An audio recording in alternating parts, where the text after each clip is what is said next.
last year, if you recall, 7 of the 9 players they selected were team captains.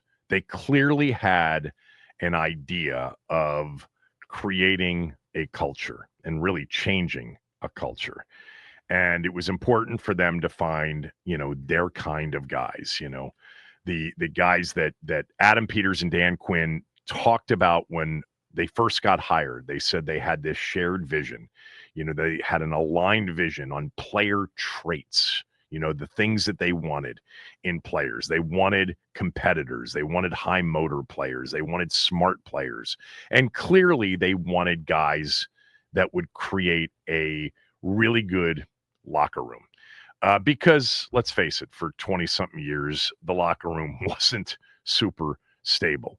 So he was asked, on whether or not that will continue to be a major factor in drafting players, team captains, guys with super high character. Here's what he said. I think you're still always looking for those types of guys, no matter what. Now, the draft isn't always going to fall that way, but I don't think we're ever going to waver from the types of people we want to bring in this building. And whether they were captains in college or not, I mean, whether they are leaders or not, quote unquote leaders, people lead different ways. But we're just going to try to bring in good people. And so if they were captains in college, that's great. That shows you something. But if they weren't captains, that doesn't mean they're not leaders and they can't become those and can't become the types of guys we want in our building. Yeah, I love that answer from him. I read it the first time, but you can't have 53 guys that were team captains. First of all, when you hear too much of an emphasis on character, that is great, and I understand that it's important, but I'd rather hear before high character, I'd rather hear the dude's unblockable coming off the edge. The dude is he's relentless. He's unblockable. He's a physical powerhouse. The hands, the feet, the length, the speed, the quick twitch. You got to have that first. Or you'll just have, a locker room full of good guys going 8 and 9. Maybe not with the quarterback they have. Maybe 8 and 9 is going to be really hard with the quarterback they have. But you're not going to pass on great players if they're not team captains or if they're not true, leaders. You got to have followers too. You just can't have bad people. That's what's ruined this organization and others in the past. Like he said, we're just going to try to bring in good people. Doesn't matter if they were captains. But I would caution and I'm not saying that they do this because I don't think that they have done this, but I don't want to hear on Monday or whenever, maybe late Saturday or Sunday when we have the recap of the draft, I don't want to hear the 5 or 6 guys picked. We really got we got culture guys. We got smart, good people. First, I want to hear we watched the tape and we just thought that he was impossible to cover, that he was an incredible route runner with great hands. We thought that, his yards after contact were as good as anybody. I still want to hear that before I hear the other. I want to hear the other, but you don't want to hear, I don't think, your leaders of an organization just drone on and on about, the great people that they have in the organization. You can do that once you've won, and they won enough last year for us to start listening. There's no doubt about it. They didn't win it all, though. That is the goal. All right, there were 2 more Adam Peters quotes. This one is on the edge rusher, conversation. And the fact that, most people think there is a lot of talent. It's deep. But, after Abdul Carter, for me, it would be after Carter and Mike Green, how deep is it? He spoke to that. Yeah, it's a deep class, which is cool. There's something, I think, for everybody, whether you're a 4-3, 3-4 team or multiple. There's guys that are great against the pass. There are guys that are really good against the run. So Whether you're taking that high in the draft or somewhere deeper, there's going to be some good players there. So that, along with a lot of other positions, will be open to taking. And I think what's cool is even though we have some really good players in each of those rooms, whether it's edge or O-line or corner, which I'm sure you guys are going to ask about that too, but we have really good players, but we really DQ preaches competition. So those guys are going to come in and compete, and the best guys are going to play. And the more good player, you can't have too many good players in a room, I guess. Yeah, this is going to be interesting because the draft, the perception is that this draft is deep at D line across the board, D tackle and D end or edge. That it's deep at running back. That there are, some other positions. Those would probably be the two you'd focus on, but there are a lot of corners in this draft too.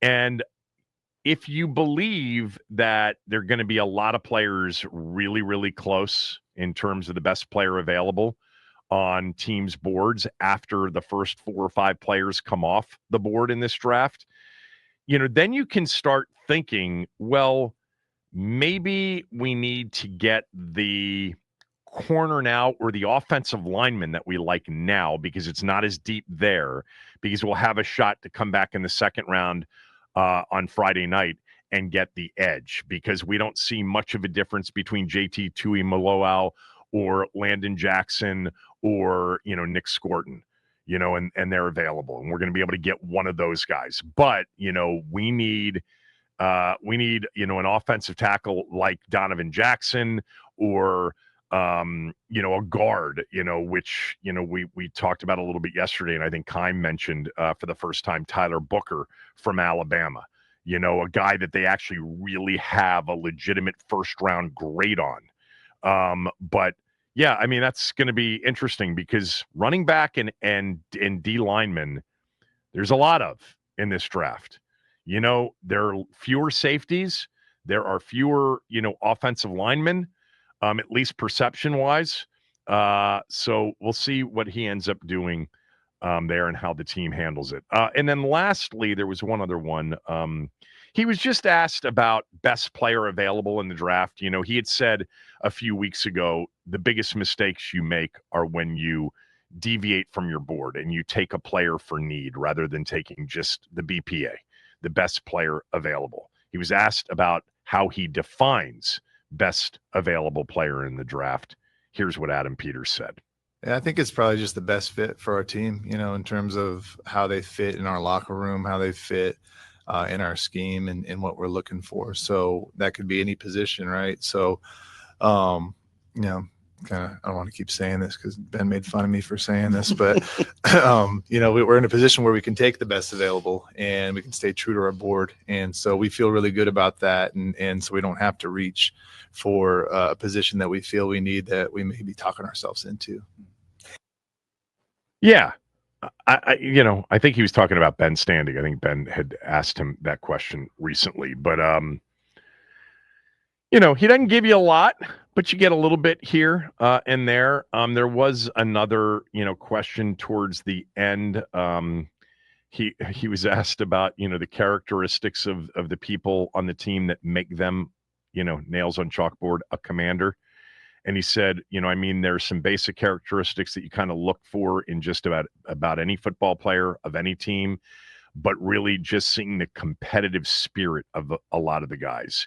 You throw in, Frankie Louvu's competitive spirit, Bobby Wagner's professionalism, his consistency, his leadership. You go down the line, but that's what you hear. And he said, again, the guys that are the great competitors and they love football are those that are probably, great teammates, he said, love football, great competitors. That's what they're looking for in the overall, intangible makeup. I mean, they talked about that right from the beginning.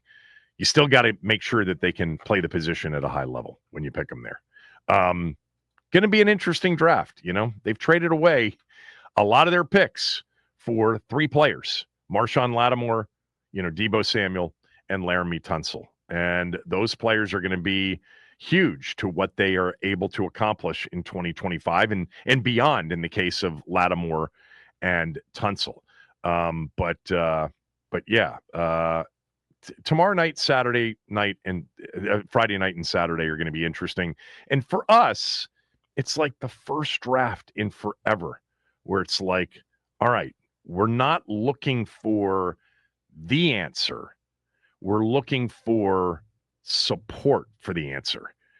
We got the answer last year, the most important position in sports, and they solved it. They got it right.